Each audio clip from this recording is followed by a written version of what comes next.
Boa tarde a todos.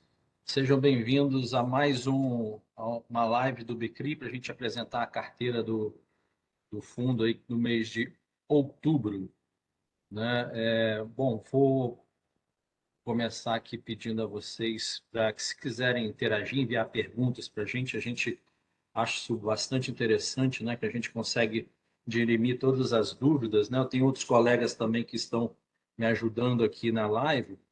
E eu peço a vocês que, por gentileza, no canto inferior direito, existe aqui uma interrogaçãozinha que vocês conseguem mandar as dúvidas, as perguntas, né? E, por favor, enviar para membros de equipe, que aí a gente consegue esclarecer todas as dúvidas, ok? Obrigado a vocês. Deixa eu compartilhar aqui a tela. Um segundo, por favor.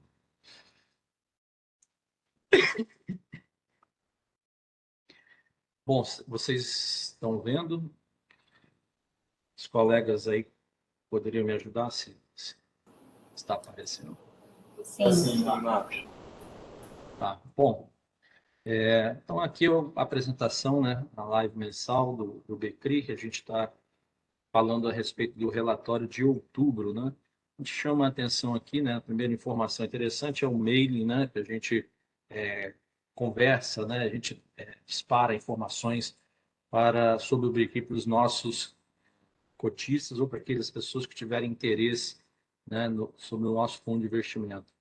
A gente sempre gosta de frisar, né, rotineiramente nessas lives, que esse é um evento que a gente gostaria que se popularizasse cada vez mais, para que as pessoas, né, os investidores pudessem tirar todas as dúvidas diretamente com a gestão. Então, fica aqui o nosso pedido, o nosso registro para que mais e mais pessoas participem, que a gente consiga repercutir o máximo, né, esse momento de interação aqui com a gestão.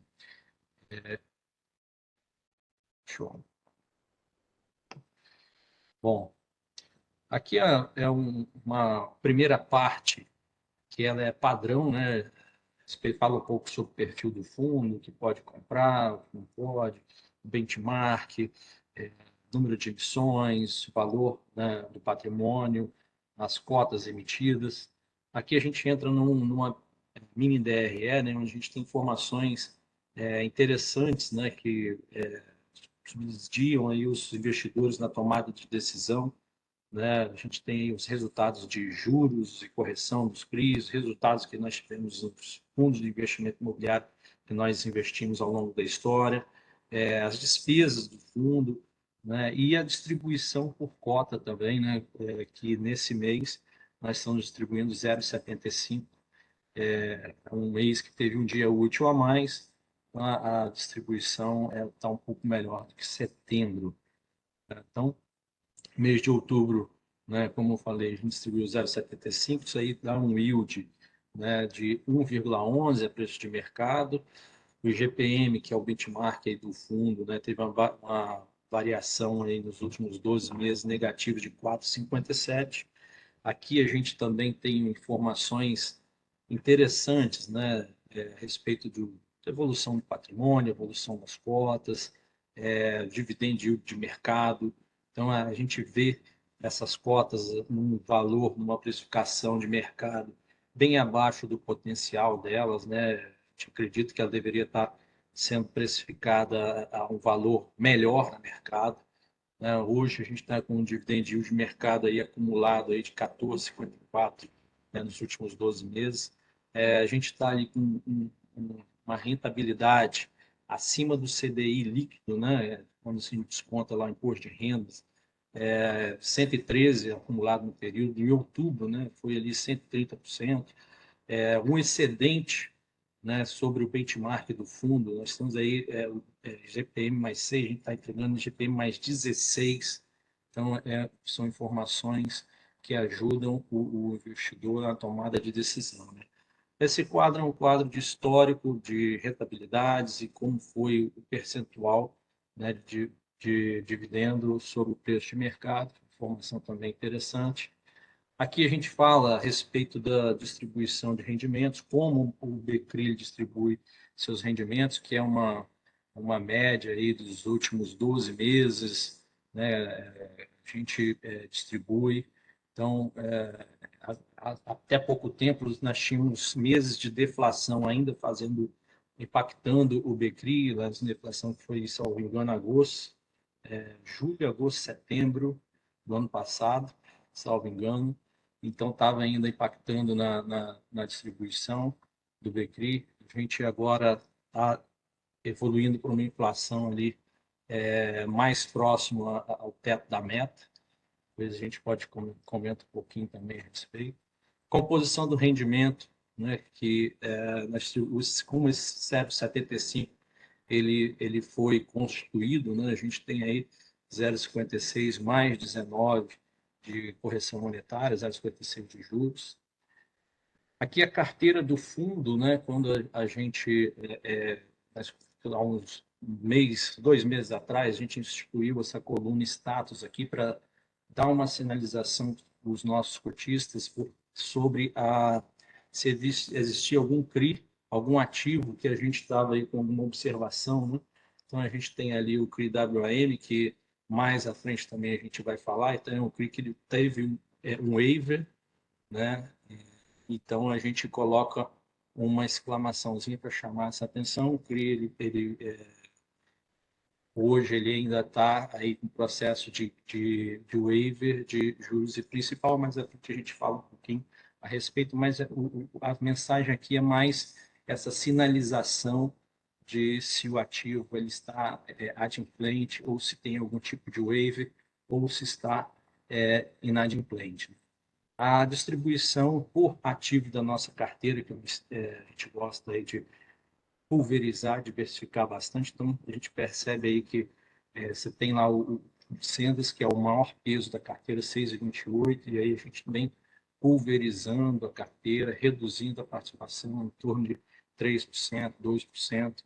Acho que é uma distribuição, uma carteira bem diversificada, uma distribuição interessante. Aqui, por exemplo, o CRI Croton é o CRI da Anhanguera, que ele a gente está no processo aí de arbitragem, a devedora solicitou uma arbitragem desse ativo porque ela entregou o campus e entendeu por bem questionar o pagamento da multa da arbitragem. A gente comenta mais à frente, mas chama atenção também essa marcação aqui, que o Scanix também é um ativo que a gente está em processo de recuperação desse ativo, já foi para execução, a gente entrou, fez um acordo e agora a gente está tomando e aguardando alguns procedimentos burocráticos para que o recurso venha a fluir para o fundo. Mas também à frente a gente comenta. Composição da carteira aqui, uma ideia de composição, né, por ativos, a gente tem aqui majoritariamente CRIs na carteira, alguns fundos de investimento imobiliário, composição por índices aqui, né, que GPM, PCA, GPDI, né, na proporção que eles correspondem aqui na carteira. Série sênior e subordinada, a gente tem uma preferência de carregar mais série sênior na carteira, é praticamente irrisória a participação de mezanino subordinado. Do lado direito desse gráfico, a gente tem aí os divididos por setores, por multipropriedade. A distribuição geográfica, né, como os nossos empreendimentos, onde estão, a duration, por indexador. Então, são todas informações que agregam, né, para os nossos clientes e para os interessados em adquirir cotas do fundo, saber onde está distribuído, onde está aplicado o recurso do fundo. Esse mês a gente teve assim, um mês relativamente tranquilo, a gente não teve grandes novidades, né? O comentário aqui é mais sucinto nesse mês de outubro. A gente encerrou o mês aí em torno de 62 milhões em caixa, 10,38% do PL. Destinamos aí 4,69 milhões para a distribuição de rendimentos, né, dos cotistas, que aí esse rendimento por cota foi correspondente a 0,75. Nesse mês de novembro, nós já utilizamos parte desses recursos em caixa para aquisição de um CRI. O CRI entrou na carteira, já foi liquidado, mas como é a competência desse relatório é mês de outubro, mês de novembro, a gente vai tratar mais especificamente desse ativo, para dar mais detalhes para os nossos cotistas interessados. Mas assim, o perfil desse ativo é o perfil que a gente está buscando para compor a carteira do fundo, que é um ativo que ele tem boas garantias, uma taxa interessante e que a gente enxerga mais segurança nesse ativo. Então, a gente está colocando ativos na carteira de muita qualidade, né? Esse ativo aí, foi um cheque aí aproximadamente de 20 milhões, né? A taxa de remuneração é IPCA mais 7,86 e ele conta, né, com alienação fiduciária, é uma carteira de contratos, né, de imobiliários que contam com a alienação fiduciária dos imóveis, tem um rating preliminar pelo Standard Poor's AAA.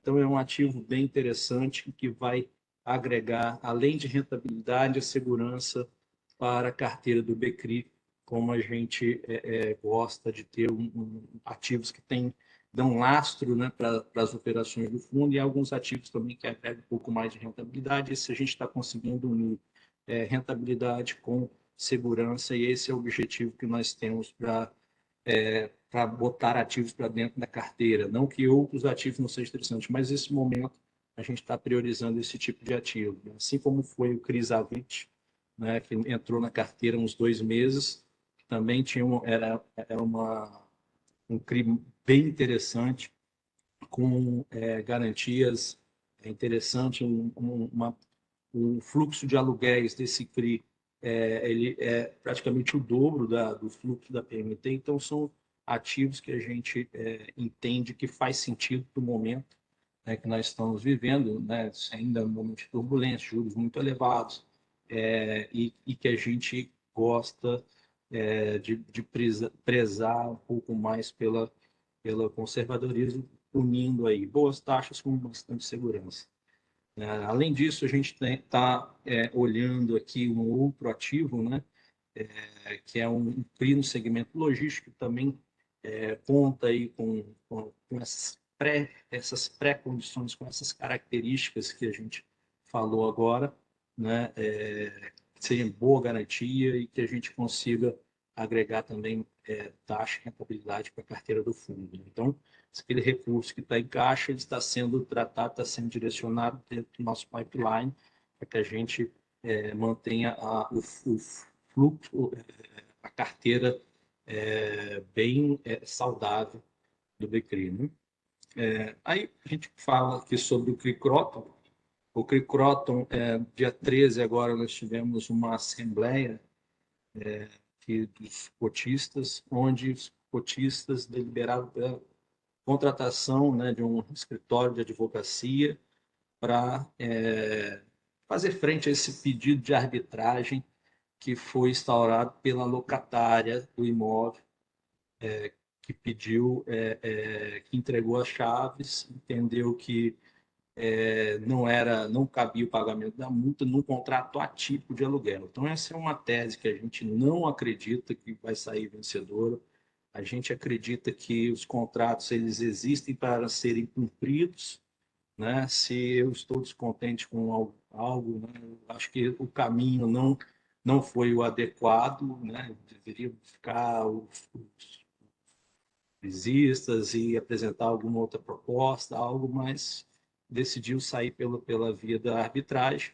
Então, para fazer frente a valer, né, a defesa dos interesses dos crisistas, interesses dos fundos, né, do Becri, os cotistas, os crisistas em assembleia decidiram nessa contratação e ingressar também nesse processo de arbitragem para que a gente faça valer o nosso direito. Então, continuaremos trazendo todas as informações né, e manteremos todos os interessados, os cotistas do fundo, atualizados sobre o desdobramento dessa evolução dos processos. No CRIS Canix, a gente tem aqui também uma situação onde foi decretado o vencimento antecipado, mas entramos no processo de execução. No processo de execução, fizemos um acordo, né, com a parte, mas isso tinha um prazo para cumprir determinados marcos, né, e fazer frente ao pagamento desse acordo. E a gente encontrou algumas barreiras com algumas questões burocráticas e a gente está da melhor maneira possível, né, buscando colocar recursos para dentro dessa operação, enquanto a gente aguarda aí esse desembaraço dos trâmites burocráticos, né? Então, a atualização que a gente tem hoje do CRIS Canix ainda é a continuidade desse processo, e que a gente está ainda no processo de judicialização com o mesmo escritório que nos auxiliou, né, no momento inicial lá de execução das garantias, né? Também a gente fala um pouco aqui sobre PCA, né, que a gente imagina que os índices de inflação eles estão corroborando aí com uma inflação próxima do teto da meta, né? Acho que as medidas que foram adotadas e a conjuntura de mercado tem favorecido aí uma queda da inflação. Isso é importante porque permite que o Banco Central continue com o processo de afrouxamento monetário, né? Ou seja, a taxa de juros ela se reduza, e reduzindo a taxa de juros a gente tem aí uma possibilidade de voltar para uma certa normalidade, né? Por que eu digo isso? Porque a taxa de juros no atual patamar ela foi colocada porque a gente precisa de combater a inflação, né? E ela é restritiva e inibe negócios, inibe. Então, isso não é bom para a atividade econômica. Reduz, voltando para um patamar mais adequado, a gente tem aí uma condição melhor de alguns ativos, por exemplo, que a gente tem em BCRI, que hoje estão mais estressados, que eles consigam gerar o fluxo necessário e passar esse momento que foi desafiador, está sendo desafiador ainda, mas para as operações, mas que a gente consiga enxergar um futuro melhor para eles, né? Então, eu acho que esse momento de flexibilização de taxa de juros é importante continuar. A inflação tem dado sinais de que está caminhando para o centro da meta. Claro que ainda existem riscos, né? A gente tem riscos aí que às vezes são locais, né, do Brasil, às vezes são riscos externos, né, que nessa conjuntura aí é mais desafiadora que nós estamos vivendo esses últimos meses e anos, né, eu diria. Então, a princípio, é isso, né, que a gente teria para comentar aqui sobre os ativos da carteira do fundo. E para finalizar, né, e abrir para perguntas, né, a gente comenta aqui aqueles CRIs que foram marcados lá no início, né, que tem uma exclamação ou um xizinho, eles estão aqui, né? É o CRI Circuito de Compras, né, que está com waiver de carência de amortização, 100% da amortização, 50% da parcela de juros até dezembro de 2023, até o mês que vem, né? O CRI GVI também está com waiver, né, nós temos um waiver de 100% de amortização, 50% de juros até novembro. Esse CRI aqui é interessante comentar, né, que na última Assembleia foi aprovado esse waiver, e o CRI ele volta em dezembro a pagar para a normalidade, né? Então, é um ativo que a gente está acompanhando de perto o que está acontecendo, né? Quando a gente olha para o fluxo, né, a gente vê fluxo positivo, fluxo que sustenta o pagamento das parcelas, né, do empreendimento, né? O que aconteceu aí foi que a holding, né, passou por dificuldade e buscou os créditos que ela já havia securitizado, cedido, e aí ela entrou na justiça e etc. Então, agora esse acordo ele colocou a não exigibilidade, né, desse processo de recuperação judicial da holding, e a gente está com esse fluxo aí destinado ao pagamento do crime. Então, a gente acredita que essa é uma questão que, claro, precisamos acompanhar, né, a evolução dos ativos, mas, a princípio, é um CRI que tende a voltar para a normalidade, e a gente, inclusive, já está recebendo esses 50% de juros, então é algo positivo para a operação. O CRI-Croto, como eu falei, né, está inadimplente por conta da arbitragem que a locatária solicitou, e a gente está aí ingressando nesse processo de arbitral para garantir a defesa dos interesses dos cotistas, né, dos crisistas. O Skanks também comentei, né, o CRI que está inadimplente também, foi feita uma renegociação, está inadimplente. Nós estamos aí acompanhando de perto o desenrolar dessas questões burocráticas para que o fluxo volte para a operação. E o WAM, a gente está aqui com um waiver também, né, de juros e amortização, aqui é juros e amortização, até dezembro de 23, até o mês que vem. Né? A princípio era isso, né, que eu tinha para comentar, e aí eu abro para as perguntas, né, que porventura surjam. Beleza, pessoal? Marcos, tem uma primeira Oi. pergunta aqui, ela não é nada específico, mas a pessoa pede para você comentar como é que a gestão aqui está avaliando a situação dos ativos que a gente tem na carteira emitidos pela FortSec. Não sei se você tem alguma coisa para pontuar nesse sentido aí. Ah, tá, ficou um pouco baixo para mim aqui, João, mas é como a gestão avalia os ativos que tem FortSec, né? Isso. Então, não só. Bom, são ativos aí que a gente realmente está acompanhando mais de perto, com o Lu, porque eles estão.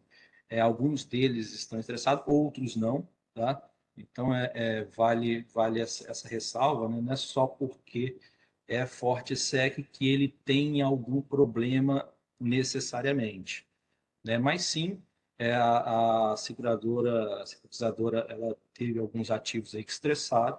A gente está com muito mais critério, acompanhando mais a evolução desses ativos do que colocando algum tipo de ativo deles para dentro, né? Então, hoje a gente está com essa visão de acompanhar e tomar as medidas cabíveis para evitar que a operação não seja adequada ou que seja tomada alguma deliberação que não esteja em linha com o nosso pensamento, do que colocar ativo para dentro, né, de FortSec. Mas, pode dizer, não são todos os ativos FortSec que estão com problemas, mas os que têm problema a gente está acompanhando cada vez mais próximo e atuando para preservar os interesses do fundo. Bom, não sei se eu respondi. Se eu não respondi, por favor, você pode reiterar a pergunta aí, que eu tento responder da melhor maneira. Mas, a princípio, é isso, né? Perfeito, Marcos. Olha só, tem três perguntas aqui da mesma pessoa. Na verdade, assim, ele fez umas perguntas aqui que eu acredito que seja sobre o relatório trimestral que a BRL publica, a administradora do fundo publica na B3. Ele faz aqui pergunta sobre o demonstrativo trimestral. A primeira pergunta é em relação ao prejuízo contábil aqui de ajuste no valor de 10 milhões representados por títulos e valores imobiliários, né? Assim, só para frisar, né, esse relatório aqui é um relatório que a BRL, que é o administrador do fundo, publica na B3, tá? Eles têm que publicar isso daqui trimestralmente, semestralmente e anual, né? E ele é mais com base no resultado contábil, tá? Não tem a ver necessariamente com a nossa distribuição de rendimentos aqui. Então, Ou assim, a negociação de gente... ativos, né? Ou com a negociação de ativos, isso. Aí, assim, não sei se você tem alguma coisa para falar sobre isso. O que a gente ia sugerir aqui, talvez, a gente depois responder por e-mail certinho esses números aqui que ele está perguntando. Qualquer coisa a Uhum. gente tira dúvida com a BRL, né? Mas, assim, esse, por exemplo, aqui em específico, o que a gente acredita que seja é em relação à marcação dos ativos da carteira, tá?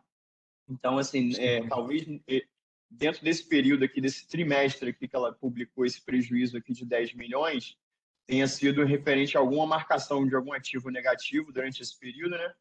Mas não quer dizer que isso não seja revertido depois também, né? A marcação pode melhorar e se reverter no próximo trimestre, ou, enfim, no próximo semestre. Isso aqui é apenas o resultado daquele trimestre ali, do como o ativo foi marcado na carteira, mas não tem a ver com prejuízo financeiro, com prejuízo Não, contábil. João.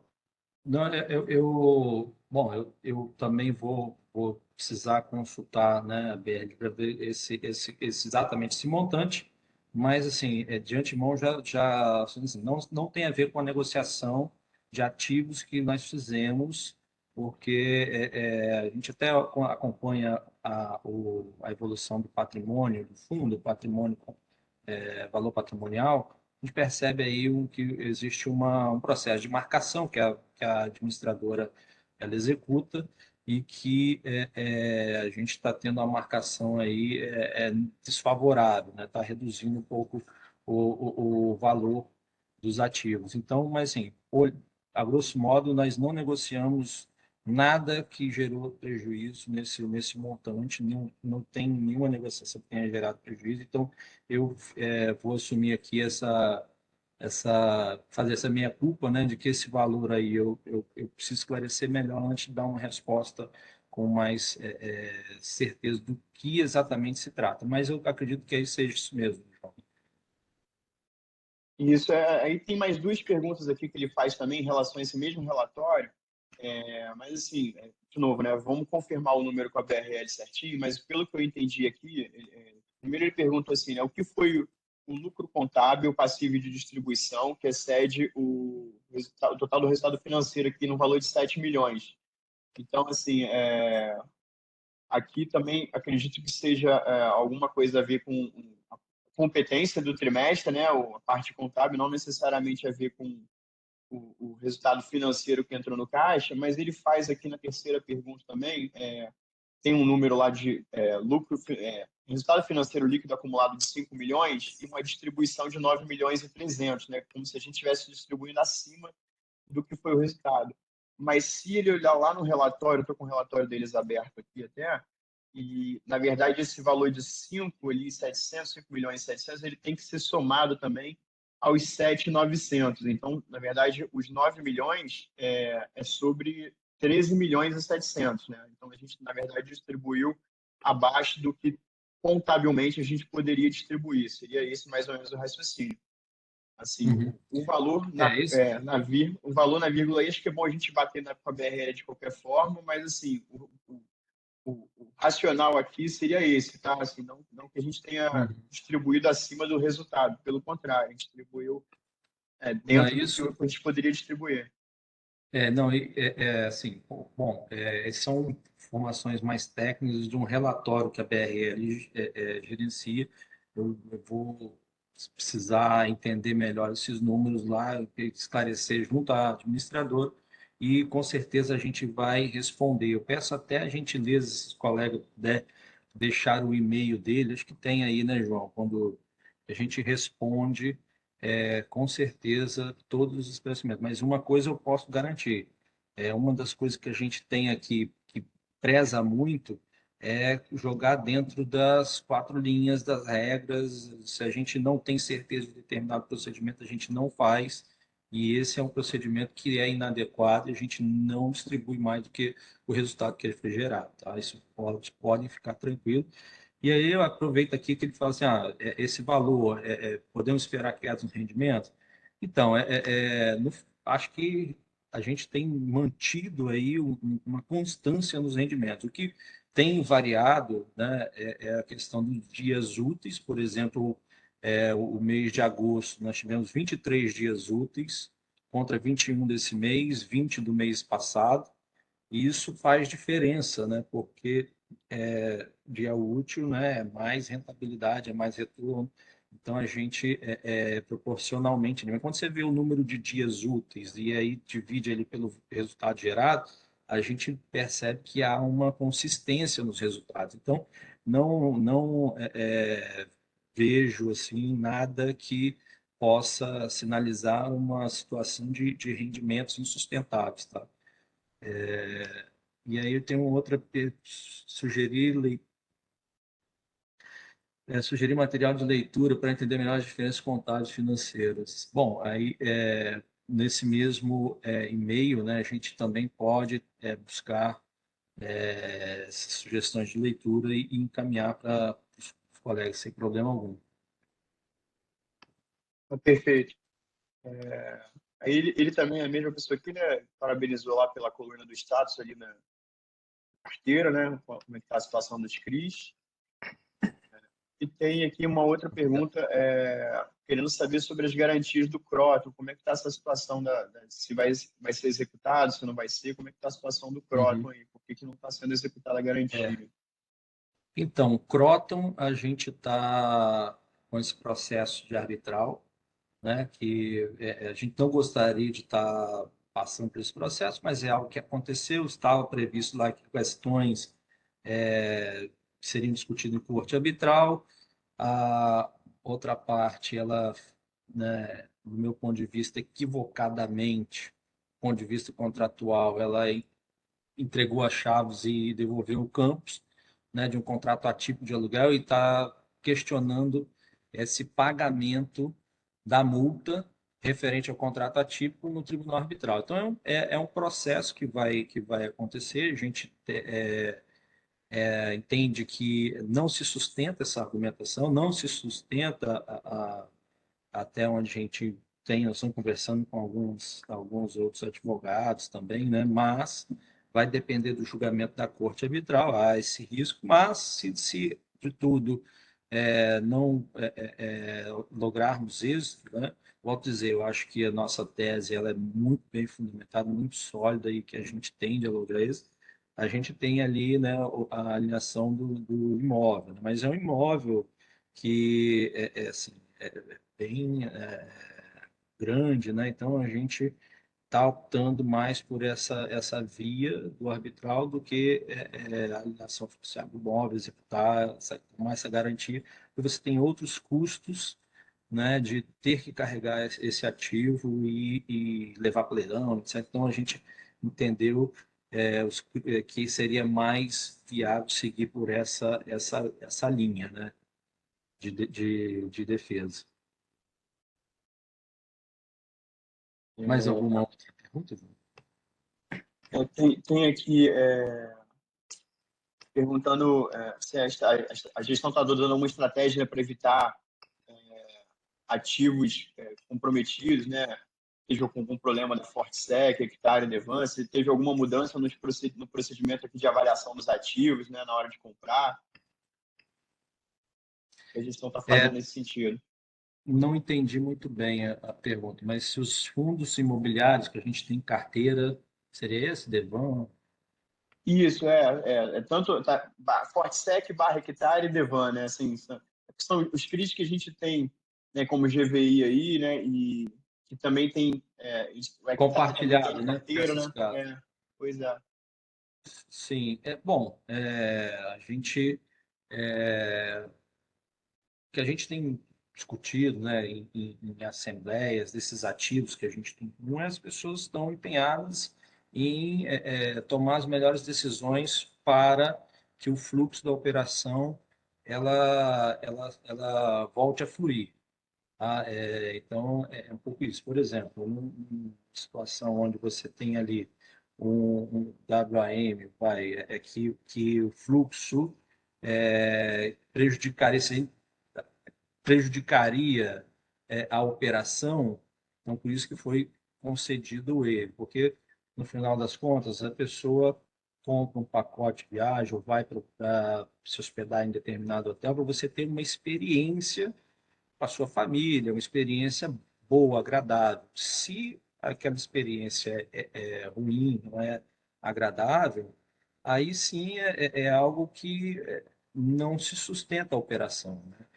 Então, a gente precisa de uma operação rodando, de um fluxo, né, que se perpetue, e não só pensando nesse momento D0, né, nos momentos futuros, para que a gente consiga realmente ter uma operação que volte a pagar mensalmente, adequadamente, todos os compromissos que foram assumidos na emissão do ativo. Então, é mais ou menos isso que a gente tem, que a gente discute, e assim, posso falar por nós aqui, nossa cabeça é essa, e o que a gente tem visto também é essa linha, tá? Eu não posso falar aí para os outros colegas, né? Porque mas eu nunca vi nada assim de inadequado, né? Mesmo com essas pessoas que foram citadas, né? Porque, afinal das contas, as pessoas também têm as suas responsabilidades, né? Existe uma legislação, assim, a gente cumpre, olha, arrisca para que a gente não cometa nada de equivocado, né? Então, eu acredito que do outro lado estamos pensando também da mesma forma, nisso que a gente acredita. Legal. Teve aqui um elogio aqui, né? Falando sobre a transparência dos casos de waiver, né, de inadimplência, que melhorou a transparência no relatório. Agradecendo também as respostas. Aí tem só mais uma pergunta aqui, em relação ao preço médio da cota, né? Assim, ele fala que o preço médio dele está bem acima, né, da cotação atual. Então, ele pergunta se a gestão tem alguma visão para frente, né, de retorno do preço da cota aí no mercado, com alguns ativos voltando a pagar, ativos que estão com waiver, carências, voltando a pagar, assim, um rendimento maior, se poderia trazer também uma valorização da cota aí no mercado. Acho que é mais nesse Sim. sentido. Eu entendo também dessa forma, tá? A gente tem, eu acho que são alguns fatores que se somaram, né? Tem esses ativos que estão aí com o waiver, que deram algum tipo de estresse, né, na cota do fundo. Tem essa questão, às vezes, de alguns ativos talvez mais polêmicos, né? E que, às vezes, sem um determinado conhecimento de causa, isso ganha uma proporção maior do que o adequado. Tem alguns fundos, né, que a gente tem na carteira também que passaram por momentos aí de estresse, então acho que isso teve contaminou de certa forma negativamente também a carteira do fundo, né? Então a gente tem assim alguns ativos com waiver e esses fundos estressados. Salvo engano, são em 12, dá em torno de uns 16, quase 17% da carteira. Se a gente marcasse isso a zero, né? A gente, que não é uma realidade, né? Você tem ali algo que gera valor, né? Mas se não fosse marcado a zero, em tese, né? O valor da cota deveria estar girando em torno dos 80, né? Imagino eu, tá? Mas o mercado está trabalhando aí com cota em torno de 68, né? Hora mais, hora menos. O que a gente tem imaginado é assim, bom, eu vejo o fundo como uma grande oportunidade, tá? É a minha visão particular, né? Cada um tem a sua, né, o direito de fazer seu juízo de valor, mas é um bom deságio e é algo que a gente imagina que não deve se sustentar por um longo período. Tem essas questões que a gente comentou. Nós estamos buscando aí colocar ativos na carteira que são mais saudáveis, que tragam mais um lastro para a carteira, né? A gente tem também aí essa questão, né, de comunicar melhor, de fazer lives, de melhorar os relatórios, de que essas lives aqui, por exemplo, que elas tivessem mais e mais cotistas, porque a gente pudesse falar, colocar a visão da gestão sobre o fundo. Então, acho que isso tudo é um trabalho que vai ser, está sendo feito, está sendo construído, e que cedo ou tarde o mercado vai perceber, né, que a carteira tá, que o cacote está bem descontada, e a gente acredita que isso tende a esse trabalho que está sendo feito de melhor comunicação e de melhorar, né, a qualidade dos ativos na carteira vai repercutir, e isso tende a repercutir nas cotas do mercado secundário, né? Então, assim, eu entendo, né? A gente agradece a confiança do cotista, e estamos trabalhando aqui com muito afinco para reverter esse cenário.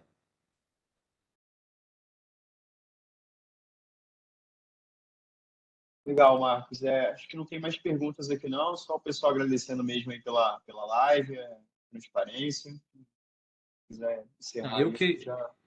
eu que quero agradecer a participação, né, de todos. Acho que foi bem bacana esse bate-papo, essa troca de ideias. E a gente está aqui à disposição.